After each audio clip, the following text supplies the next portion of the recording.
দেশের প্রধান নদ নদীগুলোর মধ্যে তিস্তা অন্যতম। এটি বাংলাদেশ ও ভারতের মধ্যে একটি আন্তঃসীমান্ত নদী, যার উৎপত্তি ভারতের সিকিম রাজ্যে। ভারত থেকে প্রবাহিত হয়ে বাংলাদেশের উত্তরাঞ্চলের বিভিন্ন জেলা দিয়ে ব্রহ্মপুত্র নদে মিশেছে নদীটি। তিস্তা শুধু নদী নয়, তিস্তা ইস্যু শুধু পানির বিষয় নয়। বন্যা রোধ ও পানি ধারণ ক্ষমতা বৃদ্ধিতে তিস্তা খনন, ভাঙন থেকে বাঁচতে পার বাঁধা অর্থাৎ পানি ও নদী ব্যবস্থাপনাও তিস্তার আবশ্যক বিষয়। সামগ্রিকভাবে তিস্তা উত্তরাঞ্চলের নদীপাড়ের মানুষের জীবন মরণের প্রশ্ন। তিস্তা নদী কেন্দ্রিক এই জনপদের মানুষের জীবন নিয়ে রাজনীতির ইতিহাসও আজকালের ঘটনা নয়। পাকিস্তান আমল ও তার পরবর্তী স্বাধীন বাংলাদেশ এ নিয়ে রাজনীতিও কম হয়নি। তিস্তা নদীর পানির ন্যায্য হিস্সা নিয়ে বাংলাদেশের প্রতিটি দলই রাজনীতি করেছে। ৭৫ বছরের পানি রাজনীতির সঙ্গে এখন নতুন করে যুক্ত হয়েছে তিস্তা মহাপরিকল্পনার রাজনীতি। তিস্তা সমস্যার সমাধানের আশ্বাস দেখিয়ে রাজনৈতিক দলগুলো নানা সময়ে উত্তরাঞ্চলের মানুষের ভোট নিয়েছে, কিন্তু স্বাধীনতার পর ৫৪ বছরের ইতিহাসে কোনো রাজনৈতিক দলই এর কাঙ্ক্ষিত ফল এনে দিতে পারেনি। এ নিয়ে দেশের মানুষের আক্ষেপের কমতি নেই। তিস্তার পানি বণ্টন নিয়ে বাংলাদেশ ও ভারতের মধ্যে দীর্ঘদিন ধরে দ্বন্দ্ব ও অনিশ্চয়তা বিদ্যমান রয়েছে। শুষ্ক মৌসুমে তিস্তার পানি একেবারে কমে যাওয়ার ফলে বাংলাদেশের উত্তরাঞ্চলে খরা, পানির সংকট, চাষাবাদে বিঘ্ন সৃষ্টি ও পরিবেশগত বিপর্যয় দেখা দিচ্ছে। অন্যদিকে বর্ষা মৌসুমে ভারতের গজলডোবা বাঁধ খুলে দিলে তিস্তার অববাহিকায় ব্যাপক বন্যা দেখা দেয়। তিস্তার পানি বণ্টন নিয়ে ভারত ও বাংলাদেশের মধ্যে চুক্তির চেষ্টা করা হলেও তা আজ পর্যন্ত কার্যকর হয়নি। ভারতের অভ্যন্তরীণ রাজনীতি, পশ্চিমবঙ্গ সরকারের বিরোধিতা ও কূটনৈতিক টানাপোড়েনের কারণে তিস্তার পানি বণ্টন সমস্যার স্থায়ী সমাধান করা সম্ভব হচ্ছে না। এই সমস্যা এখন আর শুধু একটি কূটনৈতিক ইস্যু নয়, বরং এটি বাংলাদেশের জাতীয় সমস্যায় পরিণত হয়েছে। দেশের খাদ্য নিরাপত্তা, কৃষি উৎপাদন, পরিবেশ ও সামগ্রিক অর্থনৈতিক স্থিতিশীলতা সহ অনেক বিষয় তিস্তা সমস্যার সমাধানের উপর নির্ভর করছে। তিস্তার পানি বণ্টন নিয়ে বাংলাদেশ ও ভারতের মধ্যে বেশ কয়েক দফা চুক্তি ও সমঝোতার চেষ্টা করা হয়েছে। ১৯৭৪ সালে শেখ মুজিবুর রহমান ও ইন্দিরা গান্ধীর মধ্যে আলোচনা হলেও বিষয়টির ফয়সালা হয়নি। ১৯৮৩ সালে দুই দেশ তিস্তার পানি বণ্টনে একটি অন্তর্বর্তী চুক্তিতে স্বাক্ষর করে। সেখানে সিদ্ধান্ত হয়েছিল তিস্তার পানির ৩৯% ভারত ও ৩৬% বাংলাদেশ পাবে, কিন্তু এই চুক্তিও কার্যকর হয়নি। ২০১১ সালে ভারতের তৎকালীন প্রধানমন্ত্রী মনমোহন সিং বাংলাদেশ সফরে এসে তিস্তার পানির ৩৭.৫% বাংলাদেশকে দেওয়ার প্রস্তাব দেন, কিন্তু পশ্চিমবঙ্গের মুখ্যমন্ত্রী মমতা বন্দ্যোপাধ্যায়ের আপত্তির কারণে কোনো চুক্তি হয়নি। ২০১৭ সালে ভারতের বর্তমান প্রধানমন্ত্রী নরেন্দ্র মোদী বাংলাদেশ সফরে এসে তিস্তা চুক্তি স্বাক্ষরের আশ্বাস দেন, তবে তার সেই আশ্বাস বাস্তবে পরিণত হয়নি। তিস্তার পানি বণ্টন সমস্যার সমাধানে ভারতের দিক থেকে বহুবার আশ্বাস দেওয়া হলেও আজ পর্যন্ত তারা এই সমস্যার কোনো সমাধান করেনি। বহুমুখী তিস্তা সমস্যার সমাধানে আওয়ামী লীগ ও ভারত সরকারের দীর্ঘসূত্রতা ও বিভিন্ন টানাপোড়েনের কারণে দীর্ঘদিন ধরে ঝুলে রয়েছে এই ইস্যুটি। পানি বিশেষজ্ঞদের মতে ভারত তিস্তার পানি বণ্টন সমস্যার সমাধান না করে জাতিসংঘের ১৯৯৭ সালের পানি কনভেনশনের ৫ ও ৭ নম্বর অনুচ্ছেদ স্পষ্টভাবে লঙ্ঘন করছে।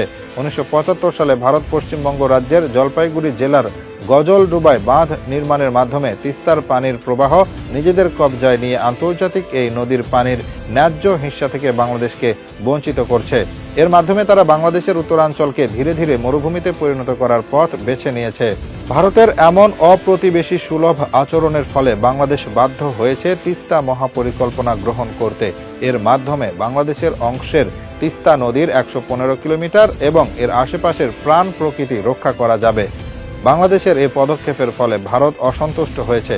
২০২৪ সালের ৩১ জানুয়ারি বিবিসি বাংলার এক প্রতিবেদনে বলা হয়েছে, তিস্তার বাংলাদেশ অংশে একটি বহুমুখী ব্যারেজ নির্মাণের জন্য চীন যে উদ্যোগ নিয়েছে সেটি ভারতের আপত্তির কারণে আটকে আছে। তিস্তা প্রকল্প বাংলাদেশের উত্তরাঞ্চলের পানির ব্যবস্থাপনা, নদীর পার রক্ষা, সেচ সুবিধা, নৌ চলাচল ও পরিবেশ সংরক্ষণের জন্য নেওয়া একটি বিশাল পরিকল্পনা।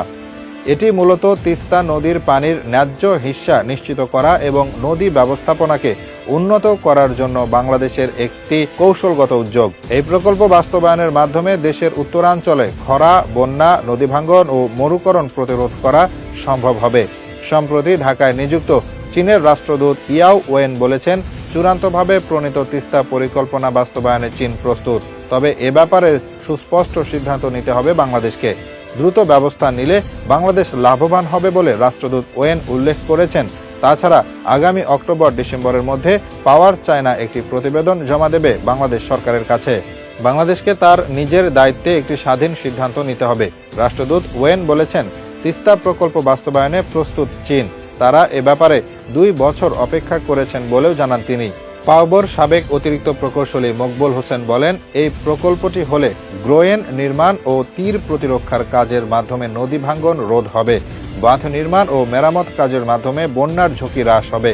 ড্রেজিংয়ের মাধ্যমে নদীর প্রবাহ নিয়ন্ত্রণ ও নদী পুনরুদ্ধার হবে। ড্রেজিংয়ের মাধ্যমে শাখা নদীগুলোর নাব্যতা রক্ষা পাবে। আরও বলেন, এই প্রকল্পের মাধ্যমে 170 বর্গ কিলোমিটার ভূমি পুনরুদ্ধার করা হবে। পুনরুদ্ধার করা জমিতে অর্থনৈতিক অঞ্চল, আধুনিক স্যাটেলাইট শহর, পাওয়ার প্ল্যান্ট, ক্ষতিগ্রস্তদের পুনর্বাসন ব্যবস্থা ইত্যাদি প্রতিষ্ঠিত হবে, যা বাংলাদেশের জন্য ব্যাপক কল্যাণ বয়ে আনবে। অন্তর্বর্তী সরকারের প্রধান উপদেষ্টার দায়িত্ব নেওয়ার পর ডক্টর মোহাম্মদ ইউনূস প্রথম দ্বিপক্ষীয় সফরে মার্চের শেষ সপ্তাহে 4 দিনের জন্য চীনে যান। জলবিদ্যুৎ, বন্যা মোকাবেলা ও দুর্যোগ হ্রাস, নদী খনন এবং পানি সম্পদ উন্নয়নের মতো বিষয়ে পারস্পরিক সহযোগিতা জোরদারের বাংলাদেশ ও চীন একমত হওয়ার বিষয়টি যৌথ বিবৃতিতে আসে। তখন এ সফর নিয়ে ব্রিফিংয়ে প্রধান উপদেষ্টার হাই রিপ্রেজেন্টেটিভ খলিলুর রহমান বলেছিলেন, চীন তিস্তা প্রকল্প নিয়ে ইতিবাচক প্রতিক্রিয়া দেখিয়েছে। তিনি বলেন, প্রধান উপদেষ্টা চীনের সঙ্গে পানি সম্পদ নিয়ে দীর্ঘ, বিস্তৃত ও গভীর আলাপ করেছেন। বাংলাদেশের রিভার সিস্টেমকে আমরা কিভাবে সংরক্ষণ করতে পারি, ব্যবহার করতে পারি, এসব নিয়ে চীন আমাদের জন্য একটা অত্যন্ত বড় দৃষ্টান্ত। বাংলাদেশ ভূ রাজনৈতিকভাবে খুব গুরুত্বপূর্ণ দেশ। তিস্তা প্রকল্প চীনের হাতে যাক, এটি ভারত কোনোভাবেই চাইবে না। এই প্রকল্প ঘিরে নতুন একটি ভূ রাজনৈতিক ইস্যু তৈরি হতে পারে ভারত ও চীনের মধ্যে। ভারত কখনো চাইবে না তার স্পর্শকাতর এলাকায় চীনের উপস্থিতি থাকুক। তিস্তা প্রকল্প নিয়ে চীনের আগ্রহী হয়ে ওঠার বড় কারণ হচ্ছে তাদের বেল্ট অ্যান্ড রোড ইনিশিয়েটিভ। এই প্রকল্পের মাধ্যমে এশিয়া, ইউরোপ ও আফ্রিকা মহাদেশকে চীন একই সুতোয় গাঁথতে চায়। আন্তর্জাতিক সব আইন লঙ্ঘন করে ভারত তিস্তার উজানে গজলডোবায় বাঁধ নির্মাণ করেছে। বাংলাদেশ ভারত যৌথ নদী কমিশনকে সম্পূর্ণ অকার্যকর করে রাখা হয়েছে। এ ব্যাপারে আর সময়ক্ষেপণ না করে 1992 সালের ওয়াটার কনভেনশন ও 1997 সালের জাতিসংঘ পানি প্রবাহ কনভেনশনে স্বাক্ষর করা বাংলাদেশের জন্য জরুরি হয়ে পড়েছে। উত্তরাঞ্চলকে মরুকরণের হাত থেকে বাঁচাতে তিস্তা মহাপরিকল্পনা বাস্তবায়নের কোনো বিকল্প নেই। কাশ্মীর ইস্যুতে ভারত সিন্ধু নদীর পানি বন্টন কেন্দ্রিক চুক্তিটি স্থগিত করেছে। এটিকে অনেকটা যুদ্ধাস্ত্র হিসেবে ব্যবহার করছে ভারত। ঐতিহাসিকভাবে ভারতের এসব কার্যকলাপ পর্যবেক্ষণ করে বাংলাদেশের উচিত দ্রুত তিস্তা মহাপরিকল্পনা বাস্তবায়ন করা। চীনকে প্রকল্পটি দিলে বাংলাদেশেরই লাভ। এতে একদিকে চীনের সঙ্গে ঢাকার সুসম্পর্ক গড়ে উঠবে এবং অন্যদিকে ভারতকে পাল্টা চাপে রাখার মাধ্যমে বাংলাদেশের পররাষ্ট্র নীতিতেও নতুনত্ব আসবে। তিস্তা প্রকল্প বাস্তবায়িত হলে উত্তরবঙ্গের উন্নয়নের নতুন মাত্রা যুক্ত হওয়ার পাশাপাশি এই অঞ্চলে ফসলের উৎপাদনও কয়েক গুণ বাড়বে বলে মনে করেন কৃষি বিশেষজ্ঞরা। সম্প্রতি তিস্তা প্রকল্প নিয়ে কোনো সম্ভাব্যতা যাচাই বা নকশা না থাকার কথা তুলে ধরে পরিকল্পনা উপদেষ্টা ওয়াহিদুদ্দিন মাহমুদ বলেন, এ নিয়ে সরকারের নিজেদের মধ্যে শুধু ভাষা আলোচনায় হয়। তিনি বলেন, আসলে তিস্তা প্রকল্প নিয়ে শুধু ভাষা নীতিগত আলোচনায় হয়। তিস্তা প্রকল্প যে পানি আসে ভারতের সহযোগিতা ছাড়া এটা আসলে কি হবে? পরিকল্পনা উপদেষ্টার এই বক্তব্যের পর স্পষ্ট বোঝা যায় যে ভারত এখনো তিস্তা প্রকল্পের প্রতিযোগিতায় টিকে রয়েছে। পরবর্তী নির্বাচিত সরকারের রাজনীতির উপর নির্ভর করবে তিস্তা প্রকল্পের সম্ভাব্য জয় কার হাতে হতে পারে। অতি সম্প্রতি অন্তর্বর্তীকালীন সরকার ও তিস্তা নদী রক্ষা আন্দোলন এর ব্যানারে থাকা অন্যতম প্রধান দল বিএনপি আয়োজিত গণশুনানি ও গণ অবস্থান সভায় জনমত বহুপাক্ষিক সম্পর্ক উন্নয়নের দিকেই ইঙ্গিত করেছে। একই সঙ্গে নির্বাচিত রাজনৈতিক সরকার ব্যতীত এই প্রকল্পের কাজের উদ্বোধনও অনেকটা অনিশ্চিত, তাও তারা অনুধাবন করছে। দ্বান্দ্বিক রাজনৈতিক মনোবৃত্তি নিয়ে সম্পর্ক উন্নয়ন এবং তিস্তার সমস্যার সমাধানের পথ খোলা নেই, তা অনুমেয়। বিধায় জনগণ তিস্তা নিয়ে আর কোনো রাজনীতি প্রত্যাশা করে না। তারা অতি দ্রুত দৃশ্যমান কাজ দেখতে চায়।